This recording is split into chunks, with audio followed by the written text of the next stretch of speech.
J'ai une amie. T'en as des amis.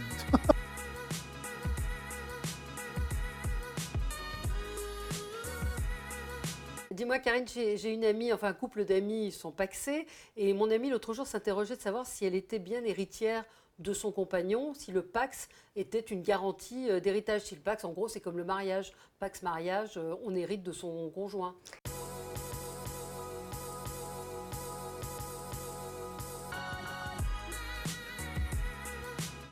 Non, Valérie, les choses Ah ne bon? sont pas si simples que ça. Le Pacs lui permet d'hériter, surtout si on le couple avec un testament. Si on ne le couple pas avec un testament, le conjoint, le partenaire, ne bénéficie pas de droits successoraux. Au départ, le Pacs, on avait bien dit que c'était pour les couples homosexuels, pour qu'ils puissent hériter l'un l'autre. Alors, ça n'a pas été limité au Ouais. couple homosexuel, Non, bien effectivement, mais sûr.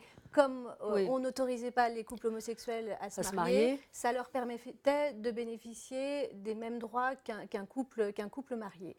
Sauf que le caractère automatique n'a pas été reconnu et il faut forcément le coupler avec ce fameux testament. Ce pacte, c'est avant tout une enveloppe fiscale qui permet aux couples pacsés de bénéficier de différents avantages fiscaux et notamment d'une exonération de droits de succession. Donc ça veut dire quand même qu'on bénéficie d'une exonération des frais de succession s'il y a un testament. S'il y a un testament. D'accord. Hein, elle est surtout pas automatique. Faut surtout pas penser. Et il n'y a pas d'histoire de donation entre époux avec un Pacs. Alors non, puisqu'il faut Ils être sont pas époux. D'accord. Donc voilà, cette donation entre époux ne sera pas possible. Donc il faut forcément Pacs, un testament, ça va ensemble. Voilà. Sachant que le Pacs peut revêtir différents régimes. On peut avoir un régime d'indivision forcé. Ça veut dire quoi?